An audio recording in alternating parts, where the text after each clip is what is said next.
विद्यापीठामध्ये भाषा आणि वाङ्मय या संदर्भाच्या महत्त्वपूर्ण कार्यशाळा पार पडल्या असून या प्रसंगी भाषेवर आपलं प्रभुत्व असलं पाहिजे आणि यासाठी आपण वाचन केलं पाहिजे असं प्रतिपादन कुलगुरू प्राध्यापक प्रकाश महानवर यांनी यावेळी केलं।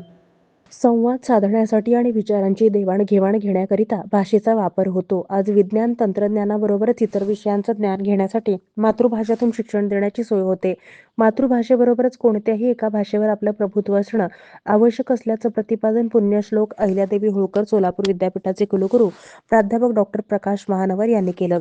पुण्यश्लोक अहिल्यादेवी होळकर सोलापूर विद्यापीठातील भाषा आणि वाङ्मय संकुलामार्फत साहित्याची पुनर्कल्पना, समकालीन युगातील अंतःविषय दृष्टिकोन या विषयावर आयोजित 2 दिवसीय राष्ट्रीय परिषदेच्या उद्घाटनाप्रसंगी कुलगुरू बोलत होते। यावेळी प्रमुख अतिथी म्हणून विद्यापीठाचे पहिले कुलगुरू डॉक्टर इरेश स्वामी हे होते। भाषा संकुलाचे प्रभारी संचालक डॉक्टर गौतम कांबळे यांनी विद्यापीठातील भाषा आणि वाङ्मय संकुलाची माहिती देत भाषेचे 8 विभाग विद्यापीठात सुरू असल्याचं सांगितलं। कुलगुरू प्राध्यापक महानवर म्हणाले, पुण्यश्लोक अहिल्यादेवी होळकर सोलापूर विद्यापीठातील भाषा आणि वाङ्मय संकुलाला स्वतंत्र इमारत PM उषा योजनेअंतर्गत मिळालेल्या निधीतून बांधून मिळणार आहे। येथे कायम शिक्षक मिळण्यासाठी शासन दरबारी पाठपुरावा करणार असल्याचंही त्यांनी सांगितलं।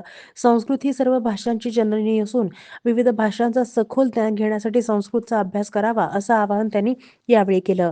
डॉक्टर इरेश स्वामी म्हणाले, अभिव्यक्त होण्याचं प्रभावी माध्यम म्हणजे भाषा। सरळ साध्या भाषेत माणूस व्यक्त होतो। महात्मा बसवेश्वर, संत ज्ञानेश्वर, विविध संत, शरण कवी आणि साहित्यिकांनी भाषा समृद्ध केली आहे। प्रत्येक क्षेत्रात अभिव्यक्तीला महत्त्व आहे। सर्व भाषा या सारख्या आहेत। आपण ज्या भूमीत जन्म घेतो तिथली भाषा ही आपली मातृभाषा होते आणि तीच आपल्याला लवकर कळते आणि समजते सुद्धा। प्रत्येक भाषा ही समृद्ध आणि अभिजातच असते असंही ते म्हणाले। या कार्यक्रमाचं स्वागत प्राध्यापिका विद्या लेंडवे यांनी केलं। परिचय प्राध्यापिका श्रेया शहा यांनी केला। सूत्रसंचालन प्राध्यापिका ममता बोली यांनी केलं, तर आभार प्रदर्शन सुमय्या बागवान यांनी केले।